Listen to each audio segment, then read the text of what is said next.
It was a warm Saturday morning on the edge of Los Angeles, and the streets near the coast were beginning to fill with life. Joggers passed by with earbuds in. Old couples walked hand in hand. The waves gently kissed the shore as seagulls called, out overhead. In a small alley just behind a local cafe, two German shepherds were resting quietly under the shade of a wooden fence. Their fur was clean, but worn. Their eyes, gentle but alert. They were tied to a small post with a long rope and had a half-filled bowl of water between them. No one knew who they belonged to. But they waited every morning in that same spot, patiently, like they were trained by someone who loved them. People had started to recognize them.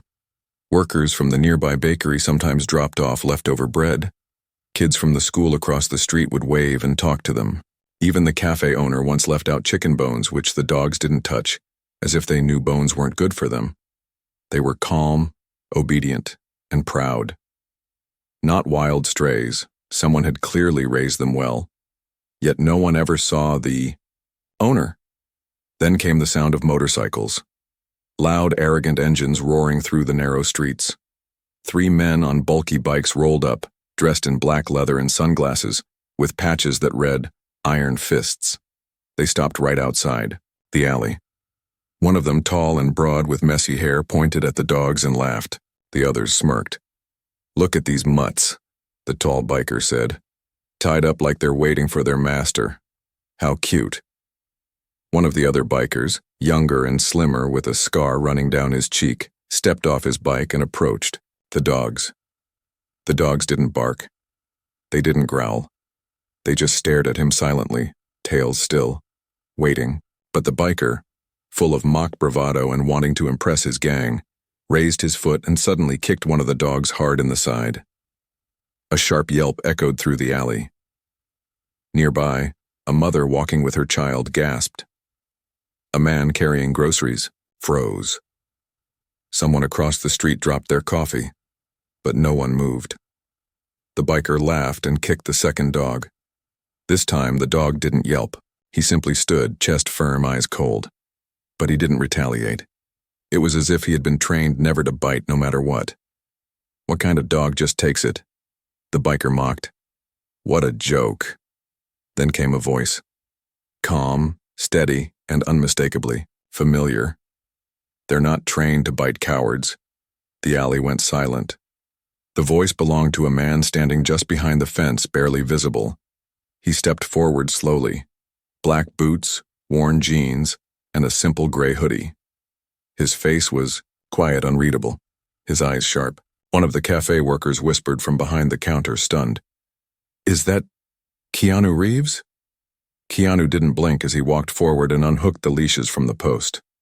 The dogs came to his side without hesitation. The one that had been kicked rubbed his head gently against Keanu's leg, still calm, still trusting. Keanu knelt and checked the side of the dog's ribcage with care, his fingers light but concerned. He whispered something into the dog's ear. Then he stood. The tall biker laughed again, trying to mask his discomfort. "What? You gonna give me a lecture, John Wick?" Keanu didn't move. "No lecture," he said softly. "Just a question." The scarred biker shifted uncomfortably. "What kind of question? What made you think it was okay to hurt something that trusts humans?" The silence grew heavier. The cafe had gone quiet. People stood frozen behind windows and doorways. The bikers exchanged glances, suddenly unsure. The tall one sneered and tried to regain control. "You think because you're famous we're scared of you? We run this block." Keanu tilted his head. "Then you should have known whose dogs you were touching." Before anyone could react, one of the dogs stepped forward, not aggressively, just proudly, and barked once. Deep, loud. It echoed like thunder. The other followed, tail high, eyes unflinching. Their postures said everything. They weren't afraid, not of pain, not of men like them, because they knew their master had taught them patience. But now, they stood with permission. Keanu raised a hand and the dogs immediately sat, obedient, calm, powerful. He looked at the bikers and said, "Leave." The youngest biker backed away. The scarred one turned without a word. But the tall one stayed. He spat on the ground and said, "You think I care who you are? Hollywood dog whisperer. Then he lunged forward, fist clenched. What happened next was too fast for most to follow. Keanu didn't punch him. He didn't even touch him. He stepped to the side and gently placed a hand on the man's arm, redirecting the force of the punch away, and the biker stumbled forward, losing his balance. Keanu moved like water, not a fighter, just someone who understood motion too well. The biker crashed into a trash can, groaning. Not hurt badly, just humiliated. "This isn't a movie, man," the biker shouted from the ground. Keanu looked down at him and said, "I know. That's why you should be grateful you only fell." The biker crawled to his bike, rage and shame burning in his face. His friends helped him up. Without a word, they drove off, engines growling like wounded beasts. The street remained silent for a long moment. Then the clapping started, slow at first, from a nearby window. Then another person joined in, and another, until the whole street was clapping, not because they saw a fight, but because they saw someone stand up for what mattered, not with violence, but with quiet strength. Keanu gave a small nod and turned to leave. The dogs followed. As he walked past the cafe, the owner stepped out with a puzzled expression. "You never said they were yours." Keanu paused and smiled, gently. "They don't belong to me," he said. "I belong to them." He continued walking toward the ocean, the dogs at his side. The waves welcomed them back as if they had been waiting. No one followed. They simply watched. But behind every eye, a new question had begun to form. Not about the dogs or the fight, but about what kind of man walks among us, silently defending the voiceless, without needing praise or cameras. And that question would grow louder, because this was only the beginning. The ocean breeze carried a quiet strength that morning, as if the sea itself had witnessed what had happened, and now hummed a soft song of approval. Keanu Reeves walked along the shoreline with his dogs at his side, his boots pressing softly into the damp sand. The taller dog, Leo, stayed close to his left, while the other, Nayla, trotted ahead just a little, always checking back with her eyes to make sure her pack was still together.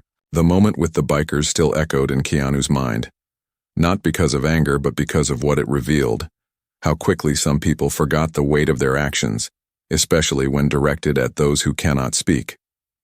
He knelt near the rocks and took out a small bottle of healing ointment from his pocket, something he always carried. Gently, he rubbed it on Leo's side where the kick had landed. The dog didn't flinch. Instead, he leaned into Keanu's hand, eyes calm, trusting. It broke Keanu's heart just a little how forgiving animals could be. Most people wouldn't have forgiven a blow like that. But Leo didn't hold grudges. He just wanted to be near, the man who had raised him from a pup, who had once rescued him from a shelter cage when everyone else passed him by. After tending to Leo, Keanu sat on a large rock, his eyes fixed on the distant horizon. His mind wandered, not just to what had happened, but to why it mattered so much. He had grown tired of fame a long time ago, tired of the cameras, the red carpets, the fake smiles, but he hadn't grown tired of people. He hadn't grown tired of kindness. And most of all, he hadn't grown tired of standing up for something, even if it meant standing alone. Far behind him, however, things were far from over. The tall biker, his name was Rex, was still seething. His pride had taken a blow worse than any punch. He didn't just fall into a trash can. He fell in front of an entire crowd. And not just because of a man, but because of that man. Hollywood's quiet hero. The guy people worshipped. It made Rex feel small, weak, and he couldn't live with that. So he did what prideful men often do. He looked for revenge. Back at a rundown garage near the edge of the city, Rex gathered his crew. The scarred man, named Vince, looked uncertain. "You want to go after him?" Vince asked. "You know who he is, right?" Rex slammed his fist onto a workbench. "I don't care if he's the president. He made a fool of me, in front of everyone." A third biker, older and silent with tattoos crawling down his arms, lit a cigarette. "You want to start a war over dogs?" Rex turned to him. "Not just over dogs. Over respect."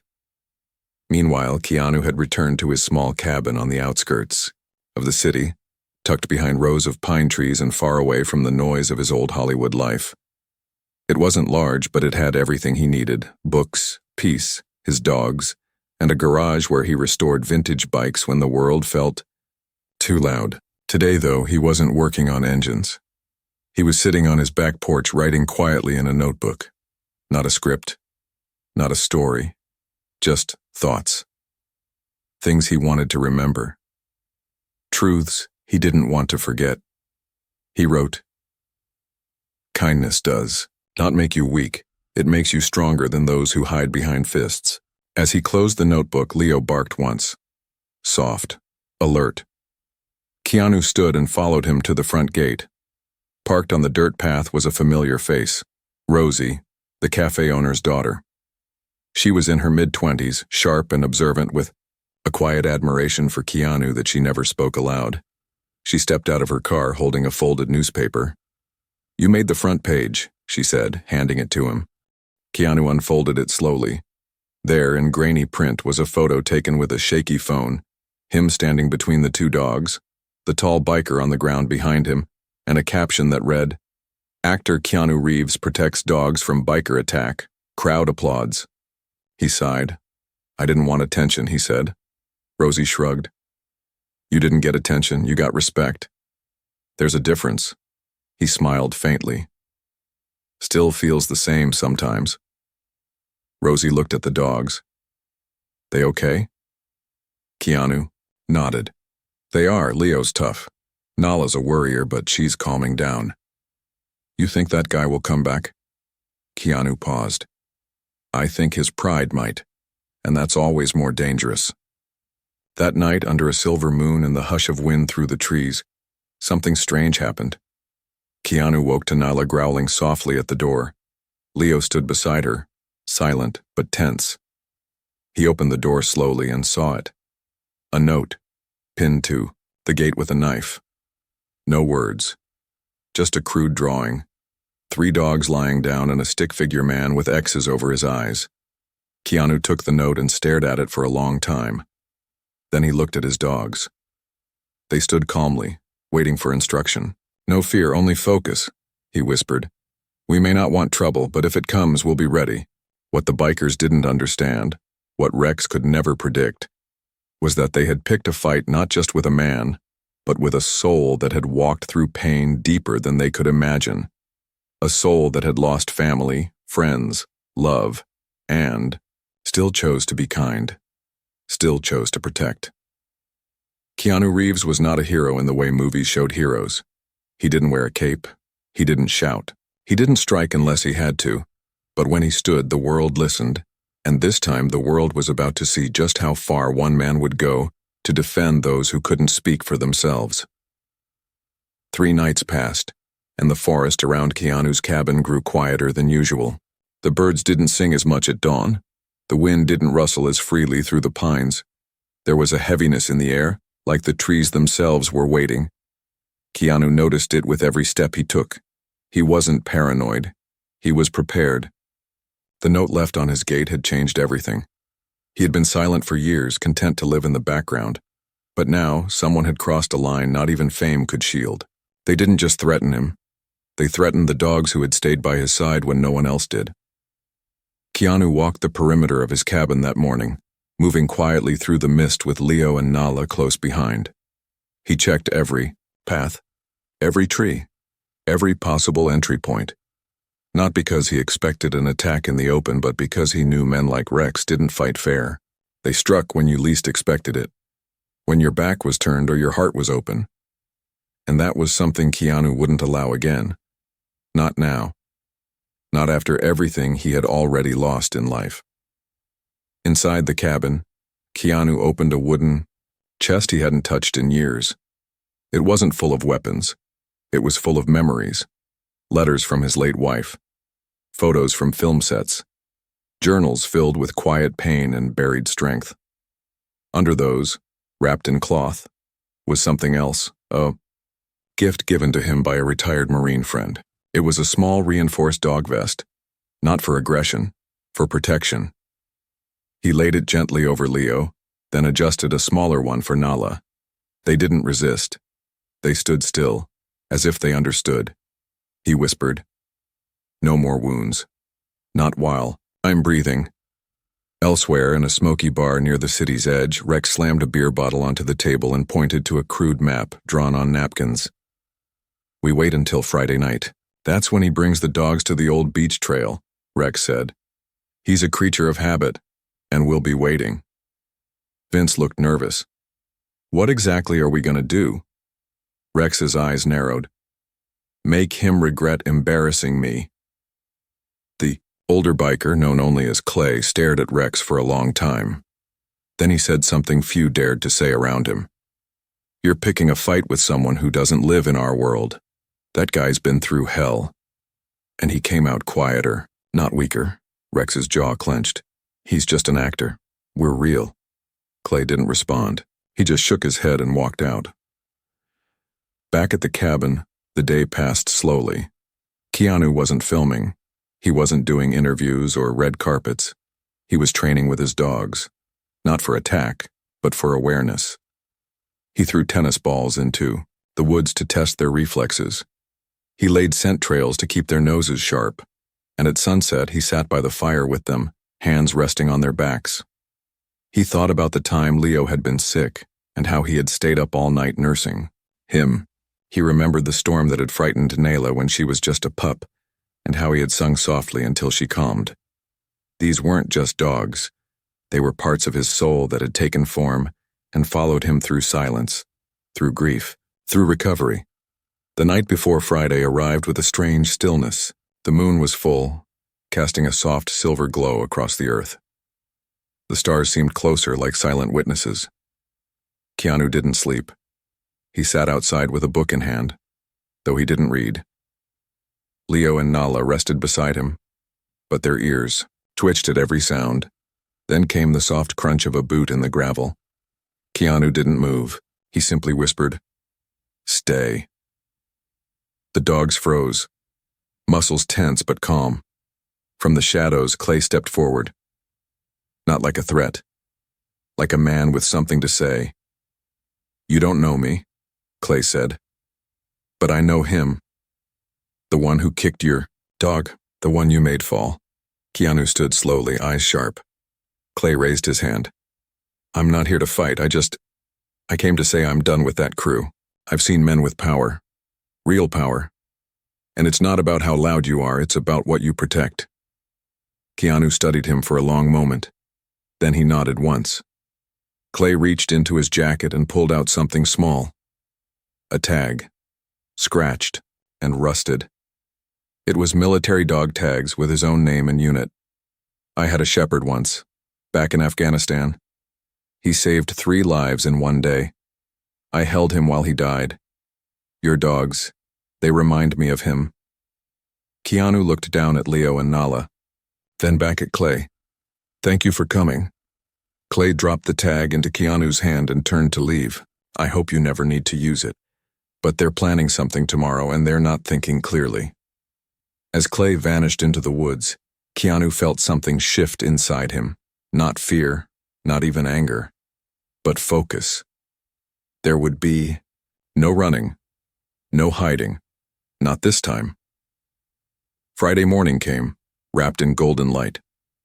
Keanu packed a small bag, not weapons, just essentials, water, medical supplies, and an old phone with a single emergency contact. He clipped the leashes gently onto Leo and Nayla, though they didn't need them. They followed by loyalty, not by force. They walked to the beach trail just like every Friday. The path was quiet, birds singing again like the forest was trying to protect the peace. But beneath the beauty, tension crackled like a storm hiding behind the clouds. As they reached the halfway mark, near a curve in the cliffs, Leo stopped. His ears went up. Nayla froze beside him. Keanu paused. He didn't speak. He listened. And then he heard it. 3 sets of boots, stepping quietly through the brush. Keanu turned his head just slightly and said, "They're here." But what the bikers didn't realize was that this wasn't a trail. It was Keanu's training ground. He knew every rock, every echo, every trick of the terrain. And they had just stepped into his world. What happened next would not be loud. It would not be violent. But it would be unforgettable. The trail curved inward, shaded by tall cliffs on one side and thick brush on the other. Golden light filtered through the trees, painting warm patches over the path. But the warmth didn't reach Keanu's face. He walked with purpose now, his hands still, his heart calm. Leo and Nala moved beside him with eyes sharp and ears pointed. It was not a walk. It was a silent patrol. And somewhere up ahead, past the bend where the pine trees broke into a small clearing, danger waited. The sound of a foot snapping a twig was subtle, but Leo heard it first. He halted, muscles stiff, tail frozen like a flag of warning.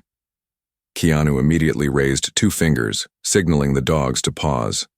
He crouched slightly, his body lowering into the instincts he had trained for, not just on movie sets, but in real life. He had trained in jiu-jitsu, Krav Maga, firearms, not to be violent, but to control chaos when it arrived without asking. From behind the tree line, 3 shadows emerged. They didn't walk straight onto the path. They circled slowly like predators playing with their prey. Rex was in front, wearing a smug grin, a thick chain wrapped around his forearm. Vince followed, still unsure but swept along by pride and fear. The third man wasn't one Keanu had seen before, taller, bald, with tattooed arms and cold eyes. A mercenary type, someone Rex had brought in to end things fast. Keanu didn't flinch. He stood calmly, one hand resting on Nala's head. Rex spoke first. "Funny meeting you here, Reeves. I thought Hollywood guys took limos, not walks with mutts." Keanu's voice was low and steady. "You came all this way to prove what? To prove I don't take orders. Not from some actor. Not from anyone." Rex snapped, stepping forward with his chain dragging across the dirt. Vince looked uneasy. "He's not fighting, man. He's just standing there." The third man, the silent one, moved like a blade, fast and without emotion. In one motion he lunged forward, grabbing a stick from the ground and aiming it at Leo. It wasn't sharp, but it was enough to provoke. Before the strike landed, Keanu shifted his body just slightly, barely a movement, and Leo reacted with perfect timing. The dog stepped to the side and let the stick pass, then growled. Not in fear, but in warning. Nala didn't growl. She simply stepped in front of Keanu and stared at the attacker, her stance protective. "They're trained?" the bald man asked, suddenly more cautious. Keanu met his eyes. "They're more disciplined than the men chasing pride." Rex raised his chain, but before he could swing it, Keanu spoke again. "There's still time to walk away." Rex froze for a second, but pride is a loud thing, and its silence is reason. He laughed instead. "Or what, you gonna unleash your dogs, turn this into some John Wick scene?" Keanu's face didn't change. "No, they won't move unless I say so, but I won't stop you from making a mistake." At that moment, Leo barked once, short, loud, and deep. A signal. It wasn't a cry, it was a warning. Behind Rex, a fourth figure stepped out from the brush. "Clay." "This ain't the way," Clay said, his voice rough with disappointment. "You're gonna get someone hurt, Rex." Rex turned confused. "You?" "Yeah," Clay said. "Me. I tried to tell you. This man's not our enemy. You just couldn't handle being embarrassed. He humiliated me." "No," Clay said, firmly. "You did that yourself by kicking a creature that showed you no harm." Vince backed away. "I'm out," he said quickly, eyes darting. "This isn't what I signed up for." Rex looked between Clay and Keanu. He raised the chain, one last time, more out of desperation than rage. But this time Keanu moved. He didn't lunge. He didn't punch. He simply stepped forward and grabbed the swinging chain midair, twisting it and using Rex's own momentum to bring him to the ground. The movement was clean, efficient. Rex landed hard, the air knocked out of him. Keanu knelt beside him. "I'm not here to fight you, but I will end this if you force me to."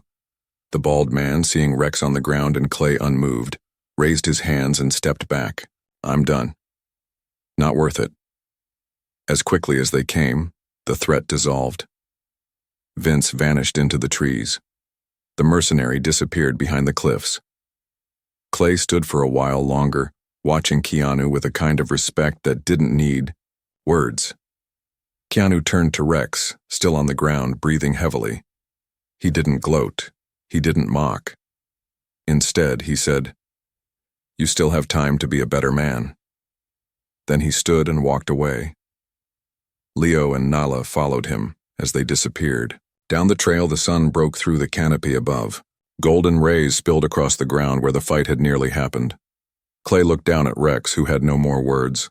Not out of shame, not yet, but out of confusion, because he had expected violence, and he was met with restraint. Later, that evening, back at the cabin, Keanu sat on the porch again.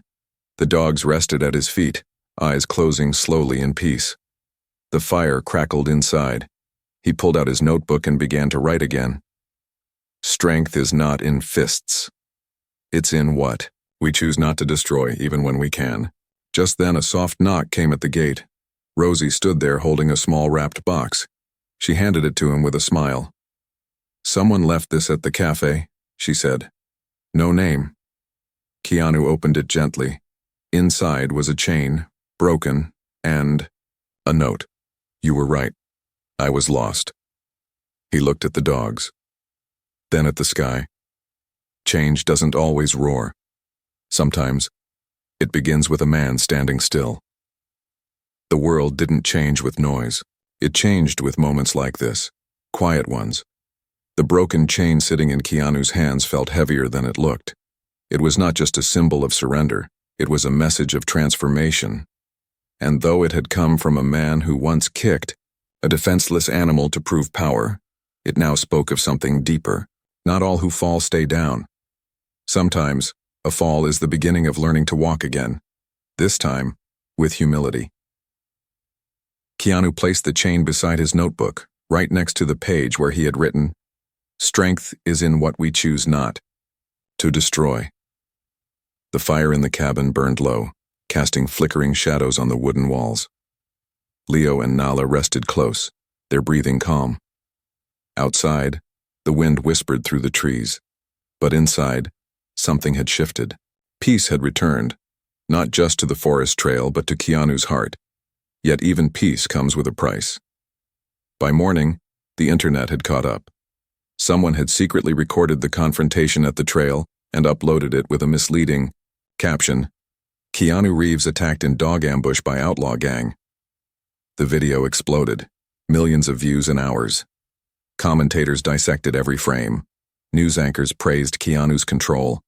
Fans flooded forums with support, but the truth, as always, was more complicated than the headline. And now, the attention he never wanted had come storming back. Rosie called him early that day. "You're trending everywhere," she said, her voice tight with concern. "They're already sending camera crews to your road, paparazzi, reporters." Keanu looked out the window. Sure enough, a car was slowly crawling down the gravel lane. He sighed, not out of fear, but exhaustion. "How long do you think it'll last?" he asked. Rosie paused. "Depends. Some people see stories. Others see opportunities. And what do you see? I see a man who tried to help, and now the world wants a piece of him again." He didn't respond. Instead, he walked outside, letting Leo and Nala stretch their legs. A drone buzzed overhead. A voice from a megaphone called out, "Keanu, we love you. Say something to the fans." He ignored it. But that evening, he walked into the town square. For the first time in weeks, people noticed him immediately. Some took pictures, others approached quietly. He wasn't unkind. He smiled, he nodded, but he kept moving. He walked past the bookstore, past the cafe, past the bakery. And then at the corner bench near the fountain, he saw him. Rex, not dressed in black leather anymore, not with a sneer or a threat. Just jeans, a flannel shirt, and a manila envelope in his hands. His eyes were different. Not angry, not proud, just tired. Keanu walked up and waited. Rex stood and held out the envelope. "You don't have to take it, but I wanted you to have it." Keanu looked at him, then slowly reached out. "What's inside?" "Letters," Rex said. To my mom, to my brother, to people I hurt, and a statement. I'm turning myself in for some things, petty stuff. Fights, threats. Stuff I never got caught for but should've. Keanu raised an eyebrow. Why now? Rex shrugged. Because for the first time in years, I actually want to be someone they'd be proud of. Keanu nodded slowly. And the dogs? Rex looked down. I'm not ready to be near them, not yet. But someday, maybe. Keanu reached into his jacket and pulled out a folded note. It was a quote handwritten from one of his own journal pages. You don't become a better man by winning. You become better by choosing not to lose yourself. He handed it to Rex. They didn't speak after that. They simply parted. But not all conflict was external, and soon, the next battle would come from someone even closer to home.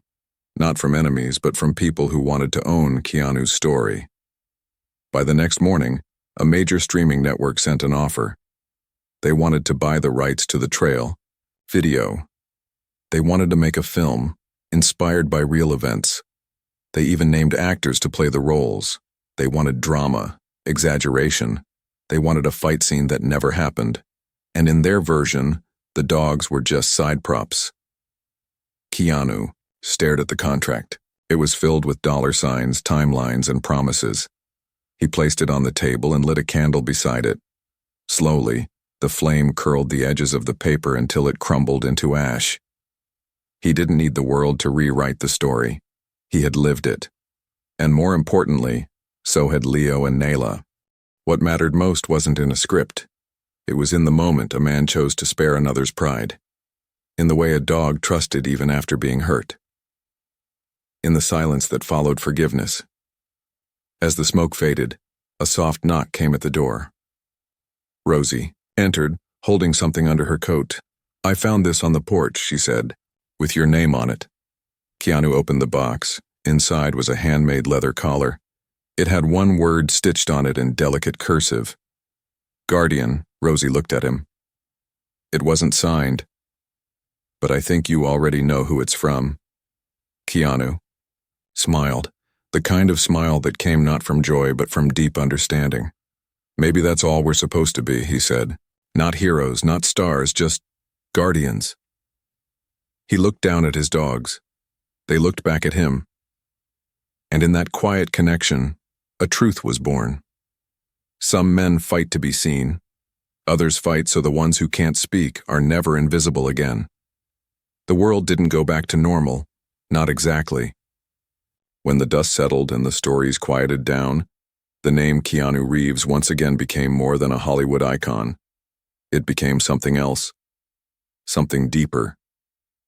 He had walked into a storm and stood still without shouting, without punching, without hate. And when he walked out the other side, he didn't carry trophies, he carried trust. Not just from the public, but from those who truly needed it. The forgotten, the quiet, the voiceless. Weeks had passed since that strange morning when cameras swarmed his cabin. The paparazzi had moved on to the next scandal, and the internet had found new distractions. But the ones who had truly watched, really watched, had been changed. One of them was a boy named Elijah. Elijah was 12, quiet, and mostly invisible at school. He never fit in with the loud kids or the sports crowd. He had trouble making eye contact, hated loud noises, and spent lunch breaks behind the school library with his sketchbook. But he had a dog, a golden retriever named Finn, who followed him everywhere and gave him the courage to face the world. One day, while hiding from a group of bullies, Elijah watched the video of Keanu standing in front of those bikers. He watched it again, and again, and again. Not for the fight, not for the drama, but for the way Keanu stood silently beside his dogs, for the way his calmness felt like armor. A week later, Elijah sent a letter. Dear Mr. Reeves, I'm not famous, but I have a dog like you. His name is Finn. People say I'm weird, but Finn doesn't think so. When I saw you protect your dogs, I didn't feel alone anymore. Thank you, Elijah. Keanu read that letter one early morning with a cup of tea in hand and Leo's head resting on his foot. He didn't cry, but his eyes stayed quiet for a long time, reading the letter over and over, letting every word sink into the places that fame never reached. And later that week he wrote back, "Dear Elijah, you don't have to be famous to matter, you just have to care. You and Finn are already braver than most. Stay kind. Stay strong. Keanu." But kindness never stops with a single reply. It grows, like seeds falling into the soil of strangers' lives. It was Rosie who came up with the idea first. "You should do something bigger," she said one evening. "Not for the cameras, not for Hollywood, for the ones who feel like Elijah." Keanu didn't say no. He just nodded. The next few months became something no one expected. Without any announcements, billboards, or celebrity galas, Keanu began working on a new project, a foundation. It was called Guardian Bond. It didn't raise money for movies or events. It built local training centers to match therapy dogs with children on the autism spectrum, veterans with PTSD, and elderly people who had lost connection with the world. It taught kids how to build trust with animals. It taught animals how to offer quiet strength. And most importantly, it taught people how to listen again, to silence, to body language, to the moments words can't reach. He refused interviews. He refused magazine covers. He worked in the background, showing up at training events unannounced, picking up waste bags without hesitation, and laughing quietly when a child hugged Leo like a pillow and said, "He smells like pine trees." One night at a private graduation event for the first therapy team, a girl stood up. She had trouble speaking in front of people, but she held a leash in her hand and stood beside a Labrador named Oscar. She said, "Before Oscar, I didn't talk much. I didn't want to. Now I think he hears the things I can't say, and that helps me be braver." The room was silent. Keanu stood in the back. He didn't move. He just smiled, but not everything stayed calm forever. One morning, as Keanu walked the beach trail like he always did, he found Rex sitting at the same bend in the path. This time, not hiding, not waiting, just sitting with a notebook in his lap and a service dog beside him. A young shepherd wearing a training vest. Rex looked up and chuckled. "Don't worry, I'm not here for round 2. Keanu approached slowly, Leo and Nala walking beside him like old guardians watching the world. Rex patted the dog beside him. "His name's Echo. I'm training him through the program. Didn't think I'd be any good at it, but turns out broken men can still build something." Keanu nodded. "Dogs don't care about your past. They care about your energy now." Rex looked down, then up again. "You changed everything." Keanu shook his head. "You changed yourself. That's harder." They sat together for a while, not as enemies, not as men who once stood on opposite sides of a fight, but as people who had learned something about dignity, pain, and second chances. The wind moved softly between them. The waves rolled gently to shore, and for once there was no story, no camera, no angle, just truth. Months later, Elijah visited the Foundation's main center with his parents and Finn. He walked through the gates wide-eyed, holding Finn's leash tight, heart pounding. Then he saw him, Keanu, kneeling beside a new pup, gently, brushing its coat. Keanu looked up, recognized him instantly, and smiled. Elijah smiled back. And for the first time in a long time, he spoke first. "I think Finn wants to help others too." Keanu nodded. "Then you're both in the right place." The two walked together through the training area, side by side with their dogs walking in sync. And somewhere along that path, a boy who once felt invisible became someone's hero. The world didn't need more noise. It needed more moments, like this. Keanu Reeves didn't win a war with fists. He won it with stillness, with kindness, with the belief that even in silence, love speaks loud. And when people asked him years later why he never made a movie about it, he answered with the same gentle truth every time. Because the best stories are the ones that don't need a script.